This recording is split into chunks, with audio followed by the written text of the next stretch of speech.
사랑하는 성도 여러분, 지난 한 주간 어떠셨습니까? 바야흐로 가을이 이제 시작되는 것 같습니다. 무더위도 지나가고 태풍도 지나가고 만물이 물어익는 좋은 계절 가을이 우리에게 다가왔습니다.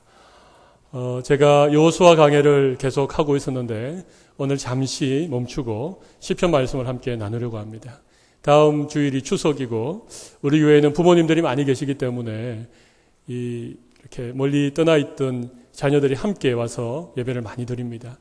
특별히 여호수아 다음 주 말씀이 길갈에서 12도를 취하고 또 그것을 자녀들을 위하여 자손들을 위하여 기념비를 세우는 말씀이기 때문에 우리 자녀들에게 꼭 필요한 말씀이겠다 싶어서 제가 한 주 늦추고 오늘은 시편에 있는 말씀을 먼저 좀 묵상하기를 원합니다. 여러분 혹시나 동물의 왕국이라고 하는 TV 프로그램을 보신 일이 있는지 모르겠습니다. 동물의 세계, 동물의 왕국. 여러분 거기 보면 젊은 사자가 나오죠. 젊은 사자가 사냥을 기가 막히게 합니다. 젊은 사자가 사냥감을 놓치는 경우는 거의 없습니다. 왜냐하면 빠른 발과 날카로운 이빨을 가지고 있기 때문에 마음을 먹으면 어김없이 사냥을 성공하게 됩니다. 근데 여러분 젊은 사자가 궁핍하여 줄이는 일이 혹 있는지 한번 생각해 보셨습니까? 오늘 우리가 읽었던 본문 10절에 보면 이런 말씀이 있잖아요.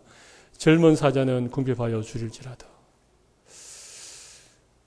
백수의 왕인 사자가 모든 그 밀림의 모든 동물 가운데 최고 힘이 세고 최고 으뜸인 이 사자가, 그것도 젊은 사자가 궁핍하여 줄이는 일이 있겠느냐? 그런 일이 없다는 것입니다. 그런 일이 잘 없습니다.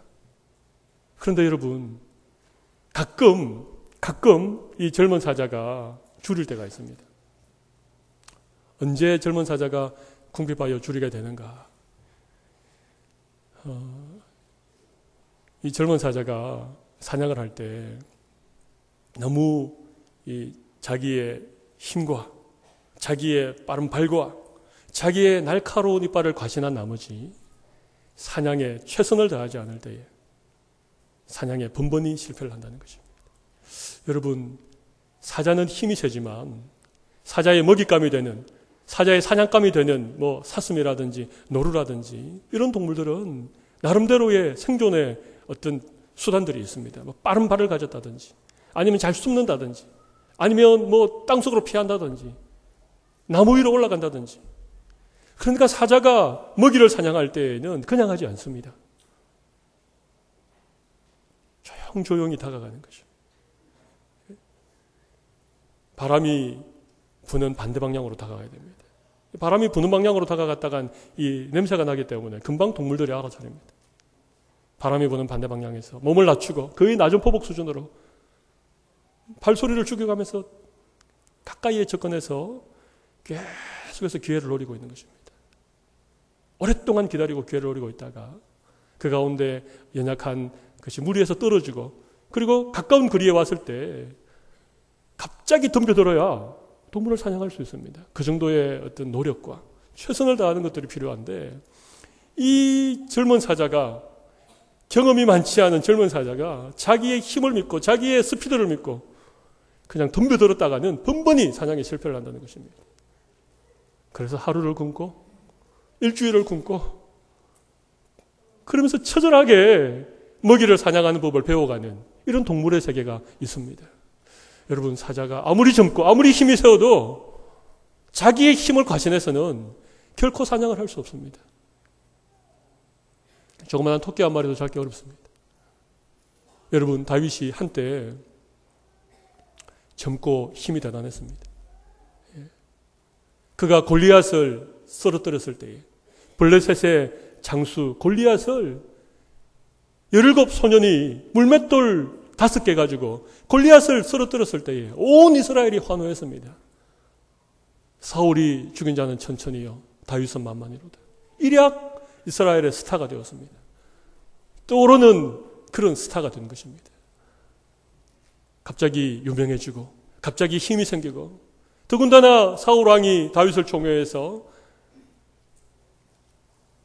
공주를 아내로 주고 사위를 삼았습니다. 그러니까 이 다윗이 갑자기 유명해진 거죠. 가진 것이 많아진 거죠.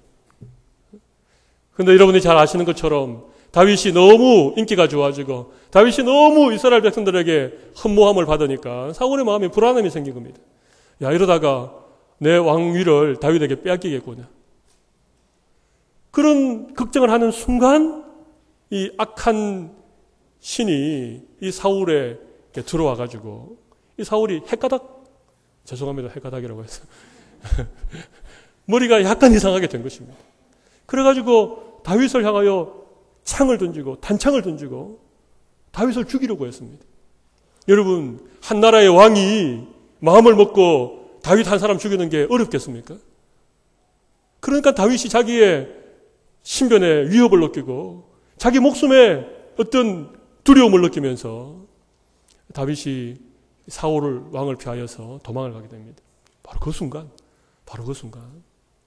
아마 다윗이 목동이었을 때에 이름 없는 그 베들레헴이라고 하는 조그마한 동네에서 아버지 양 몇 마리 치던 그 목동이었을 때에는 그는 아주 철저하게 하나님만을 의지했던 소년이었습니다. 그에게 얼마나 두려움이 없었는가 하면 사자나 곰이 와가지고 자기 양을 이렇게 빼앗아 가면 웬만한 목동들은 어떻게 하겠습니까? 그렇지만 다윗은 달려가서 사자의 입을 벌리고 그 양을 구해낼 만큼 정말 용감한 그런 사람이었습니다만은 그가 인기가 높아지고 그가 힘이 생기고 그가 어떤 지위에 올라가니까 사울의 앞을 피하여서 그가 선택한 것이 어디였습니까? 오늘 시편 34편의 표제를 보면 이런 말씀이 나와 있죠. 다윗이 아비멜렉 앞에서 미친 채 하다가 쫓겨나서 지은 시. 이 아비멜렉이라고 하는 것은 블레셋이라고 하는 나라의 왕들의 이름을 총칭하는 것입니다. 블레셋은 5개의 도시로 이루어진 나라였는데 뭐 가드라든지 가사라든지 아소도시라든지 이런 5개의 도시가 있고 그 도시마다 왕들이 있었습니다. 특별히 다윗이 피한 곳은 가드라고 하는 도시 국가에 아기스라고 하는 왕에게 피했는데 그런 왕들을 다 통칭해서 아비멜렉이라고 합니다. 아비멜렉. 멜렉은 이 왕 이런 의미거든요. 여러분, 이 다윗은 사실은 거기로 피하였다라고 하지만 좀 더 정확하게 말하면 그 블레셋 나라의 가드라고 하는 그 도시에 정치적인 망명을 한 것입니다. 정치적인 망명을 한 것입니다. 네. 자기는 유명한 장수고 골리앗을 이 무찔러 이길 만큼 대단한 그런 군인이니까 자기의 망명을 받아주면 뭔가 이렇게 힘이 되겠다. 그러니까 자기의 생명을 보호하기 위하여서 다윗이 선택한 것은 블레셋이라고 하는 나라의 가드왕 아기스였습니다. 여러분, 그런데 그 가드가 어떤 도시인지 혹시 아십니까? 다윗이 무찔러 이긴 골리앗이 가드 출신이었습니다. 가드라고 하는 도시 출신의 장수였습니다. 그러니까 지금 다윗이 적진속으로 호랑이 굴속으로 들어간 것이죠. 그만큼 어떻게 보면 다윗에게는 나름대로의 생각이 있었을 것입니다. 내가 가드의 용맹한 장군 골리앗을 쳐부순 그런 장수니까 분명히 나를 필요로 할 거야. 내가 거기에 정치적으로 망명하면 나의 어떤 신변을 보호해 줄 거야. 이런 계산을, 인간적인 계산을 깔고 거기로 갔는지 모르겠습니다. 그러나 전혀 다윗의 생각과 달랐습니다. 그곳에 많은 사람들이 어떻게 골리앗을 죽인 다윗을 우리가 받아들일 수 있느냐? 그것은 불가하다. 그렇게 왕에게 계속 얘기를 하니까 이 아기스 왕도 처음에는 호의적인 마음을 가졌다가 다윗을 죽이려고 했습니다. 여러분, 정말 다윗의 생명이 위태로운 상황에 빠지게 된 것입니다. 그럴 때 다윗이 어떻게 했다고 말합니까? 미친 척 했습니다. 미친 척. 수염에다가 침을, 이건 이렇게 표현해야 됩니다. 침을 질질 흘리면서, 그리고 어그적거렸다는 말은 이게 걸음을 제대로 못 걷고 그냥 옷을 찢고 그냥 이 땅바닥을 이렇게 긁으면서 침을 흘리니까 딱 봐도 그냥 미친 사람처럼 보이는 것입니다. 그러니까 이 아기스 왕이 저 미친 다윗을 무슨 상관을 하겠느냐, 그냥 버려둬라. 그러면서 그 순간을 틈타서 지금 다윗이 거기에 쫓겨나서 거기를 도망하여서 지금 이 광야로 다시 도망쳐 나오는 것입니다. 아둘람 동굴이라고 하는 곳으로 도망해 왔는데, 여러분, 바로 그 순간 다윗의 이 머릿속에 정말 그가 목동 때에 그가 골리앗을 향하여 용감하게 나아갔을 때에 그가 의지했던 그 하나님에 대한 믿음이 새로워진 것입니다. 그래서 지금 오늘 이 시편 34편은 그런 상황 가운데 다윗이 지은 시입니다. 미친 척하면서 겨우겨우 생명을 유지하고 그 아기스 왕 앞을 도망치듯 그렇게 쫓겨나면서 지은 시가 오늘 시편 34편이라고 하는 말씀입니다. 미친 척하다가 쫓겨날 때 지은 시가 이 정도면 대단하지요? 네, 정말 다윗은 대단한 사람 같습니다. 아무튼 미친 척하다가 쫓겨나면서 정신이 번쩍 들어서 다시 하나님 앞에 믿음을 회복하고 고백한 시가 바로 이 시입니다.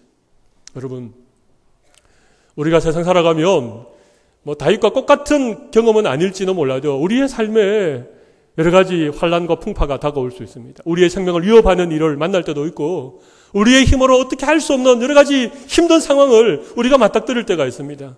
그런데 내가 힘이 있다라고 생각하면, 내가 그것을 좀 해결할 능력이 나에게 있다라고 생각하면 내 세상적인 백을 동원하고 내 세상적인 경험을 동원하고 내가 할 수 있는 여러 가지 것들을 가지고 그것을 이겨보려고 할 때에 여러분 어떻습니까?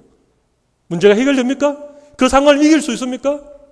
우리가 참 어리석은 것이죠. 다윗만 어리석은 것이 아니라, 다윗만 잘못된 선택을 한 것이 아니라 우리들도 자주 잘못된 선택을 한다는 것입니다. 하나님께로 피해야 되는데 하나님께서 나를 보호해 주시고 내 생명을 지켜주실 수 있는데 하나님께로 피하지 않고 아기스에게로 피하고 블레셋으로 피하고 세상적인 방법을 계속해서 우리가 놓지 않으려고 하는 이런 불신앙의 모습들이 우리에게 있다는 것입니다. 오늘 그런 배경을 토대로 이 시편 34편이 기록되어져 있습니다. 저는 오늘 이 말씀을 통하여 특별히 8절부터 10절에 있는 말씀 가운데 여호와의 선하심을 맛보아 알지어다, 이런 말씀, 또 여호와를 경외하는 자에게는 모든 좋은 것에 부족함이 없다, 이런 말씀들 중심으로 하나님의 은혜를 나누어 보기를 원합니다. 여러분 먼저 한번 보십시오. 8절을 같이 한번 읽어보겠습니다. 8절 같이 읽겠습니다. 너희는 여호와의 선하심을 맛보아 알지어다. 그에게 피하는 자는 복이 있도다. 아멘. 여러분, 하나님께 피하는 자에게 복이 있다, 그렇게 말씀하십니다. 이 말씀을 꼭 기억하십시오. 하나님께 피하는 자에게 복이 있다. 다른 데로 피하지 마십시오. 어떤 어려움을 만나도, 어떤 힘든 상황을 맞닥뜨려도 여러분들이 먼저 하나님께 피하실 수 있는 귀한 믿음의 사람들이 되시기를 바랍니다. 하나님께 피할 때 어떤 복을 누리게 되는가? 어떤 복을 누리게 되는가? 바로 8절 앞에 있는 말씀을 가지고 제가 좀 설명을 드리겠습니다. 하나님께 피하는 자에게 하나님께서 약속하신 복이 무엇인가? 거기 보면 여호와의 선하심을 맛보아 알지어다. 여호와의 선하심을 맛보아 알지어다. 여러분, 하나님께 피하는 자가 경험하게 되는 가장 중요한 복 가운데 하나는 하나님의 선하심을 맛보아 안다는 것입니다. 그럼 제가 한번 여쭤보겠습니다. 하나님의 선하심을 맛보아 아시는 분들이 이 자리에 얼마나 계신지 모르겠습니다. 나는 하나님의 선하심을 맛보아 알고 있다. 나는 그런 경험을 가지고 있다. 나는 그런 은혜를 누려본 기억이 있다. 그런 분들은 어떻게 하는지 알죠? 네, 고개를 끄덕여 보시기를 바랍니다. 네, 그런 은혜를 경험하셨다. 그런 여호와의 선하심을 나는 맛보아 알고 있다. 예, 자신 있게 끄덕이십시오. 괜찮습니다. 예, 감사합니다.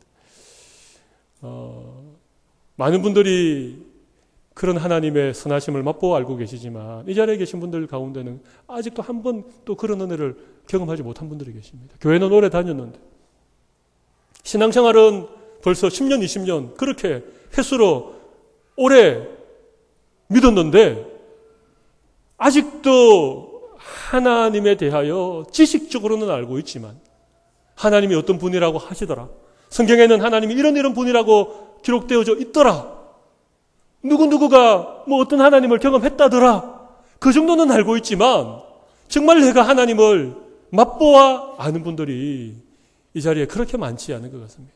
여러분, 하나님은 우리가 지식적으로 아는 그 정도의 하나님이 아니십니다. 하나님은 우리가 맛보아 알아야 됩니다.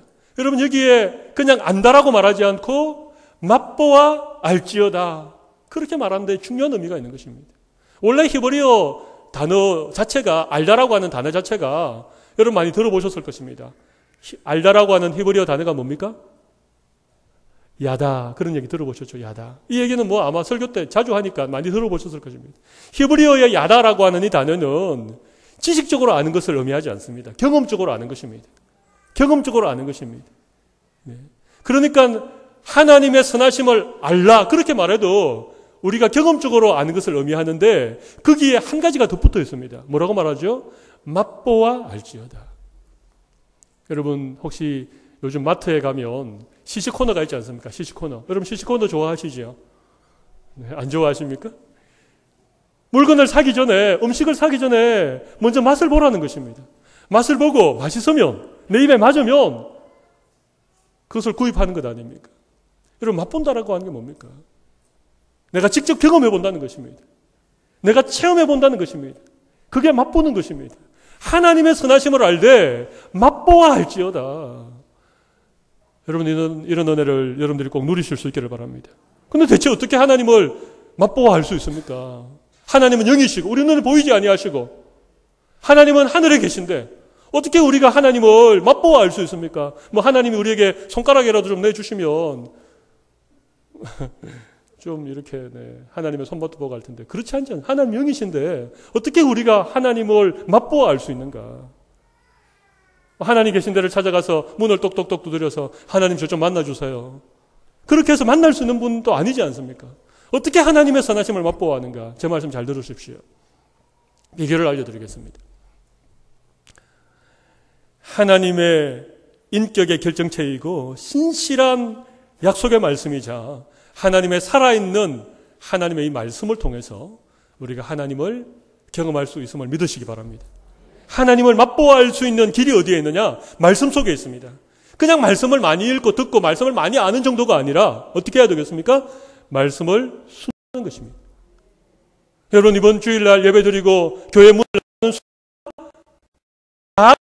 한 주간 내내 전혀 말씀과 상관없는 하나님과 상관없는 삶을 사시면 결단코 우리의 삶에서 하나님의 선하심을 맛보아 알 수 없습니다.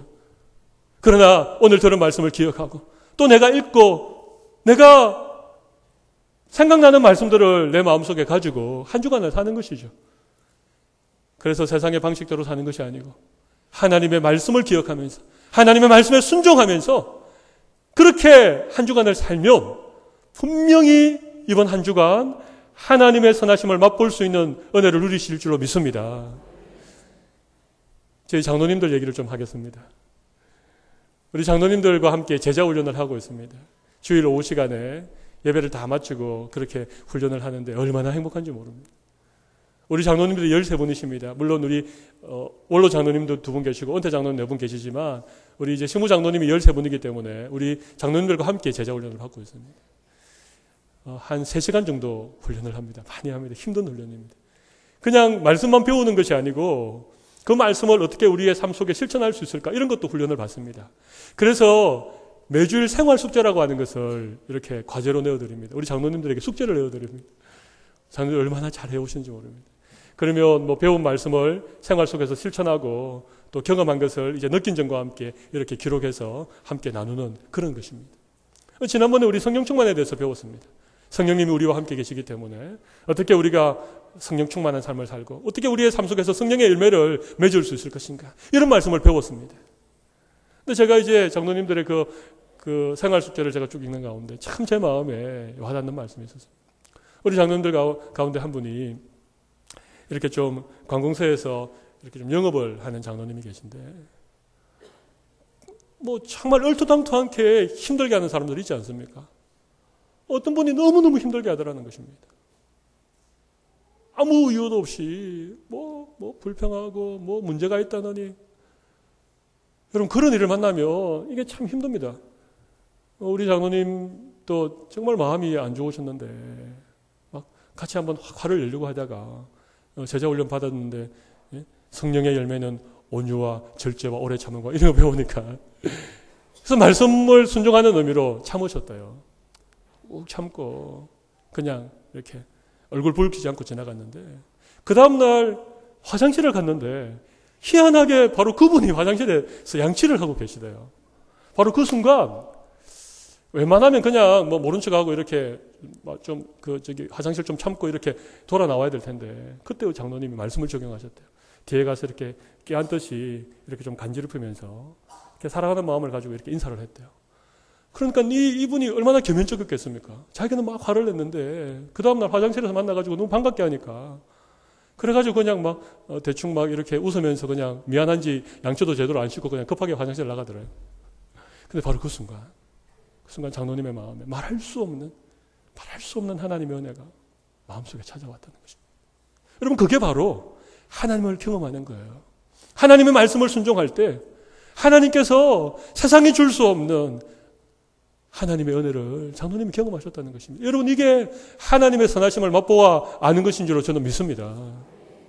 여러분 이해가 되십니까? 이해가 잘 안 되시는 것 같아서 제가 예화 하나를 더 하도록 하겠습니다.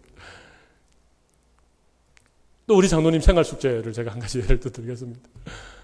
우리 장로님이 급하게 이제 운전을 하고 가신다는 것입니다. 여러분 우리의 인격은 운전대를 잡았을 때 나타나게 됩니다. 예, 그렇게 보면 저는 참 인격이 별로 안 좋은 사람 같습니다. 아무튼 운전대를 잡으면 보통 이 사람들이 약간 바뀌지 않습니까?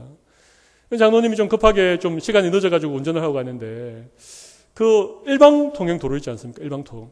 그래서 그 50m쯤 되는 일방 통행 도로를 역주행을 하고 가면 이 골목으로 지름길로 빨리 갈 수 있다는 겁니다. 시간은 늦었고 좀 빨리 가야 되는데 순간적으로 마음에 저기를 그냥 차도 없는데 역주행해서 지나갈까? 이런 생각이 들었대요. 근데 아니지. 하나님 말씀을 지키고 법을 지켜야지. 이런 마음이 들어서 핸들을 꺾지 않고 그냥 삥 둘러서 갔다는 것입니다. 시간은 늦었지요. 그렇지만 핸들을 꺾지 않고 그냥 이렇게 돌아가는 마음속에 정말 희한한 그런 하나님의 은혜가 찾아왔고 마음에 감사가 넘쳤다. 여러분 이게 하나님 말씀을 순종하는 순간 하나님께서 우리의 삶에 맛보게 하시는 하나님의 선하신 은혜인 줄로 믿습니다. 이해가 되십니까? 예, 거의 대부분 되셨는데 몇 분이 안 되신 것 같아서 제가 예화 한 가지만 더 하도록 하겠습니다. 어느 젊은 부부 얘기입니다. 어느 젊은 부부가 우리 젊은 부부들이 맞벌이를 해도 생활이 좀 빠듯빠듯하잖아요. 그죠? 애기도 뭐 놓고 또 뭐 주택 부금도 부어야 되고 또 노후를 위해서 뭐 보험 든 것도 많고 이러니까 월급을 받아도 다 빠져나가고 생활비가 빠듯빠듯한 거예요. 그런데 여러분 뭐 이렇게 살다 보면 5월달 같은 데는 어버이날도 있고 뭐 또 생일도 겹쳐 있고 이런 것들이 막 있다 보면 의외의 지출이 생기다 보면 생활이 빠듯해질 때가 있어요. 근데 한 달은 월급을 받아와서 이렇게 계산을 해보니까 너무 빠듯하다는 것입니다. 이래가지고 한 달을 살겠나. 너무 모자라는 데가 많다는 것입니다. 그러니까 순간적으로 갈등을 했대요. 야, 이번 달은 너무 어려우니까 이번 달은 그냥 11조 드리지 말고 생활비에 쓰자. 하나님이 우리를 아시니까 이해해 주시겠지. 그런 생각이 들었대요. 그래도 11조가 우리 게 아니고 하나님의 건데 하나님께 먼저 드려야 되는데 그러면서 이 부부가 정말 하나님 앞에 기도하는 마음으로 11조를 먼저 구별해서 하나님께 드렸답니다. 여러분 그렇게 한 달을 사는데 어떤 일이 일어났겠습니까? 제가 말씀을 안 드려도 아시겠죠? 너무나도 놀라운 일이 일어났다는 것입니다. 마치 까마귀를 통해서 엘리야에게 고기를 물어다 주시고 떡을 물어다 주셨던 것처럼 희한하게 하나님이 한 달 동안 채워주시는데 너무나 풍성한 하나님의 은혜를 경험했다. 이런 젊은 부부의 얘기를 제가 들은 적이 있습니다. 여러분 바로 이것입니다. 바로 이것입니다. 하나님의 말씀을 우리가 우리의 삶에서 순종하는 순간 살아계신 하나님, 선하신 하나님의 그 은혜를 우리의 삶 속에서 맛보아 알게 될 줄로 믿습니다.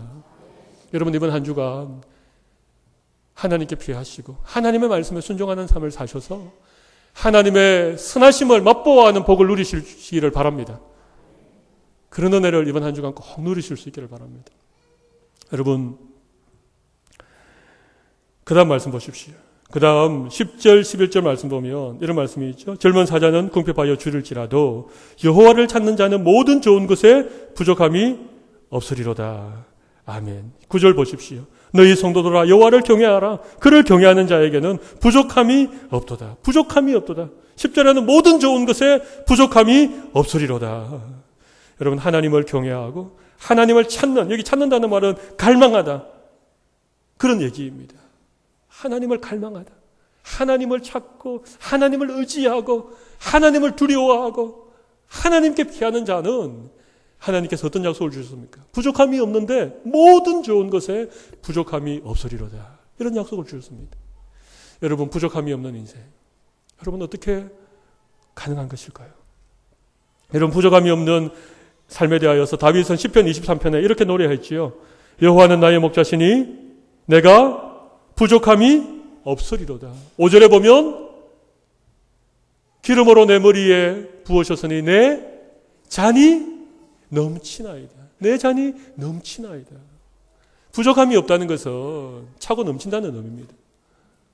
어떻게 여러분 우리의 인생의 잔이 차고 넘치는 부족함이 없는 은혜를 맛볼 수 있을까요? 그럼 제가 한번 여쭤보겠습니다. 우리 사람들에게는 다 인생의 잔이 있습니다. 그릇이라고 얘기할 수도 있겠지요. 여러분, 우리의 인생의 잔의 크기가 얼마나 될까요? 얼마를 그 잔에다 채우면 그것이 차고 부족함이 없이 넘치겠습니까? 우리 예수님께서 이런 얘기를 하셨습니다. 한 영혼이 천하보다 귀하다. 사람이 천하를 얻고도 제 목숨을 잃으면 무엇이 유익하겠느냐.